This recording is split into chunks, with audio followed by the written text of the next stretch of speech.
Allez les amis, bonjour, bienvenue pour cette nouvelle vidéo sur le montage du SD KFZ King Tiger au N35e proposé par Takom. Bienvenue sur cette nouvelle vidéo. Allez, une vidéo, je vais pas faire grand chose avec vous. Par contre, je vais vous montrer tout ce que j'ai fait hors caméra, l'avancée. Bientôt la fin. Bientôt, il ne me reste plus grand chose à faire. Donc ça va aller relativement vite et puis on va pouvoir attaquer le projet du diorama les amis avec la nomade. Allez, sans plus attendre, donc qu'est-ce que j'ai fait? J'ai travaillé sur le dessus du châssis, sur le dessous. Ça c'était terminé depuis longtemps, donc je vous montre un petit peu ce que j'ai fait. Je ne pense pas faire plus. Alors déjà lui il va être sur les chenilles et présenté au sol. Donc le dessous, on va pas trop le voir. Donc j'ai sali juste un petit peu comme ça. Voilà. Je vous montre ça. Alors, voilà, pour pas que ça brille de trop. Je suis venu avec des pigments frottés au pinceau le dessous, de partout, pour jaunir le blanc. Et puis je suis venu mettre quelques pigments à droite et à gauche, ici, là, à l'intérieur. Je vais dézoomer un petit peu, vous allez mieux y voir. Voilà, mettre des pigments là, des pigments de l'autre côté aussi. Voilà, ce sera, je ne vais pas faire plus, puisqu'après, encore une fois, je vous dis, ça va rester au sol, sur ces chenilles, donc l'intérieur, on ne va pas trop voir. Il y a juste, éventuellement là où il faut que je finisse de salir, c'est un petit peu trop blanc, que je mette un petit peu de rouille sur les mousquetons là, ici et là, sur l'avant pareil, ici un petit peu de rouille, et ça sera bien bon pour le châssis. Donc la tourelle, elle, après ça va être un petit peu au dessus, mais je vous montrerai ça au final. Ça on peut le remettre là, voilà, et puis je suis venu donc sur le dessous, donc le dessus du châssis. Donc je suis venu ici, puisque c'est le passage des chenilles aussi, donc salir et puis mettre du pigment. Voilà. Alors lui, ça va être un petit peu plus en l'air, donc on risque de voir un petit peu en dessous, donc j'ai préféré faire ça. Il me reste la partie arrière à finir, de salir, et surtout les échappements à bien rouiller. D'accord, donc ça se sera fait assez rapidement. Voilà, donc cette partie-là à salir. Et tout le dessus est terminé aussi. Voilà, donc ça a été... voilà, ben vous voyez les effets rouillés. Donc j'en avais fait un petit peu avec vous. Mais j'ai continué un petit peu de partout. Voilà. Le devant un petit peu sali. Alors par contre là, j'ai pas fait de rouille. Parce que bon, alors je ne le sais pas, mais je m'en doute. Je peux me tromper, mais tout ce qui est en zimmerite ne rouille pas, à mon avis. Hein, c'est pas de l'acier, hein, le zimmerite, à moins que je me trompe. Mais voilà, donc j'ai juste mis de la poussière, c'est tout, dessus. Mais pas de traces de rouille. On aurait pu éventuellement mettre un petit peu de rouille qui coule, parce que ça peut être en acier. Mais je ne l'ai pas fait, voilà, tout simplement, j'ai juste sali, c'est tout, toute la partie en zimmerite. Voilà, l'autre côté aussi, il est comme ça, et puis le dessus.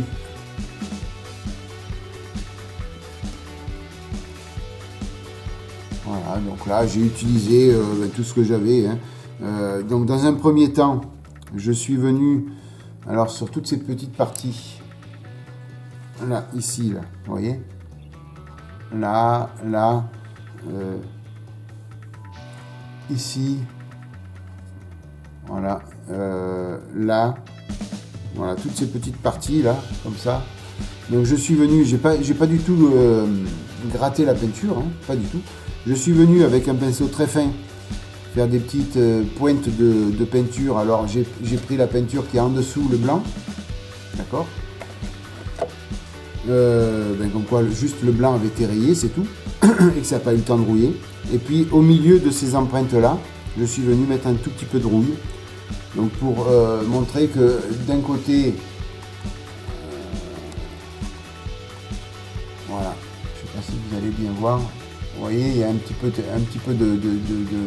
vert de peinture de la camo ici, et puis après il y a un petit peu de rouille au milieu. Alors où est-ce que ça peut bien se voir éventuellement? Toc toc toc. Alors peut-être ici. Là. Là, voilà, vous voyez, dans le creux. Voilà, c'est juste histoire de montrer que, ben, écoutez, ça a été rayé et que la rouille a commencé à venir, mais pas sur toute la totalité de la peinture. Voilà, tout simplement. Pas mal de petites coulures de rouille, mais dues essentiellement au câble. Et puis sur le dessus, ben, je suis venu avec des pigments un petit peu salir à droite, à gauche. J'ai utilisé aussi pas mal de peinture à l'huile pour faire tout ce qui est salissure. Voilà, beaucoup de peinture à l'huile avec de l'essence F. Vous mettez une pointe de peinture à l'huile avec de l'essence F, vous venez tapoter. Et puis le tour est joué, hein, tout simplement. Voilà, donc il me reste l'arrière à faire là, ici. Toc. Donc, il va falloir que je rouille les échappements et que je m'occupe du milieu là, qui est trop propre. Alors c'est pareil, c'est en zimmerite, hein. Mais pourquoi pas de faire un petit peu de rouille qui coule sur le zimmerite, pourquoi pas. Mais par contre le zimmerite rouillé, très sincèrement, je ne pense pas que ce soit en acier. J'ai pas recherché sur internet voir la composition du zimmerite, j'ai pas du tout cherché, je vous avoue franchement. J'aurais pu me pencher là-dessus, mais je l'ai pas fait. Alors mais vous me le mettrez dans les commentaires. Je sais que beaucoup d'entre vous le savent. Donc voilà, dites-moi-le dans les commentaires, parce que la composition du zimmerite, ça serait intéressant de le savoir. Et puis pour les personnes qui ne le savent pas, vous lirez les commentaires et vous allez l'apprendre. Voilà, que vous dire de plus dessus? Donc il me reste les chenilles à peindre, l'arrière à faire, il me reste la tourelle à salir. Voilà, elle est toute propre elle encore. Donc elle est beaucoup de zimmerite, donc il va y avoir beaucoup de poussière. Il faut que avant de m'attaquer à la salissure de cette pièce, il va falloir que je monte tous les morceaux de chenille ici et là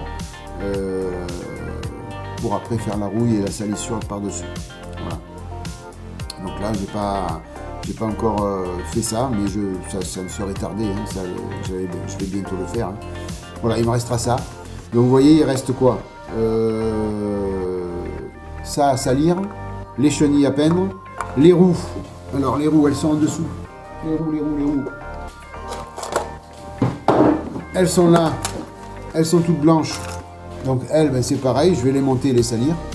Et sur les premières roues, les parties qui vont se voir, je vais venir mettre un petit peu de rouille à droite à gauche. Et puis voilà, hein, tout simplement, hein, il n'y a plus grand chose à faire. Sauf que les roues, je ne peux les mettre qu'avec les chenilles en même temps. Voilà, tout peut se mettre ensemble parce que sinon c'est un petit peu dur de passer la chenille, les roues montées. Voilà, c'est un petit peu dur, c'est pas évident. Donc tout ça, il va falloir que ça se fasse en même temps. Donc il va falloir que je m'attaque à la peinture des chenilles. Ça c'est hyper important.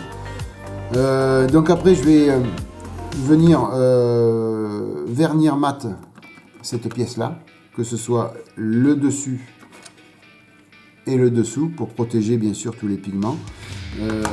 Mais je ne le ferai que quand j'aurai fini l'arrière. Voilà. Et quand j'aurai fini ça. Comme ça je ferai le vernis mat sur cette pièce et sur cette pièce. Voilà, qu'est-ce que j'ai fait? J'ai peint aussi tous les petits accessoires. Hein, que ce soit la hache, que ce soit la masse, ici, la pince. Voilà, je suis venu peindre ces pièces-là. Vous n'aviez pas vu, mais j'ai peint aussi et enrouillé cette partie-là, ce côté droit ce côté gauche plutôt, parce qu'on avait fait le côté droit ensemble, ce côté gauche. Voilà. Ouais, c'est tout ce que j'ai fait dessus. C'est déjà pas mal, ça m'a pris pour faire ça. Alors pas la peinture, Mais tout ce qui est rouille et tout le reste, ça m'a pris une grosse après-midi pour tout faire. Voilà. Mais j'ai envie d'avancer sur ce King Tiger, j'ai envie de le terminer, donc il faut vraiment que je m'active dessus. Je suis en train de voir qu'il va falloir, j'ai oublié, mais mettre un petit peu de rouille là-dedans, là, ici, là. Sinon ça fait pas raccord avec le reste. Donc je vais venir salir et puis un petit peu rouiller, là. Ça fait pas du tout raccord. Alors pour la présentation, donc comment je vais faire? Lui va être sur ses chenilles. Au-dessus, il va y avoir ça. Donc avec deux petits arceaux pour tenir. Donc ça va tenir comme ça, au-dessus, vous voyez. Donc on va tout mettre en latéral, vous voyez, comme ça. Voilà. Ça va être au-dessus. Après, il va y avoir ça. Là, la tourelle. Et au-dessus de ça, il va y avoir ça. Voilà. Ça va être tout présenté comme ça. Donc, tout simplement pour qu'on puisse voir l'intérieur de tout. Voilà. Donc, c'est vrai que là, le dessous, on va pas trop, le dessous de ça, on va pas trop le voir. Il faudra vraiment se pencher, mais on va pas trop le voir. Mais faut le faire quand même. Après, le dessous, ça, là, par contre, là, c'est sûr que ça va pas se voir. Hein. Donc, pas de souci. Mais par contre, le dessous de ça, ouais, ça va un petit peu se voir. Ça va dépendre de la hauteur à laquelle je le mets. Mais ça va faire sympa de présenter tout ça. Ça va être top. Pour les expos futures. Ça va être top. Voilà. Voilà où j'en suis donc de ce King Tiger. C'est tout ce que je vais faire sur cette petite vidéo, les amis. Ça va être une petite vidéo très courte, mais je voulais faire le point avec vous de là où j'en étais. Et puis je vous tiendrai au courant. Je ferai certainement une dernière vidéo ou une avant-dernière vidéo. Mais voilà, il ne va pas rester grand chose à faire sur ce modèle-là. Voilà, écoutez, vidéo très courte, je vous prie de m'en excuser. Mais j'espère que ça vous a plu quand même de voir un petit peu l'avancée de ce montage. Je vous souhaite plein de bonnes choses, les amis. Merci d'être passé par là. Merci de votre fidélité, de votre soutien. Protégez-vous bien, maquettez bien. Une bonne matinée, une bonne soirée, une bonne journée, les amis. Bye bye, à plus. Ciao.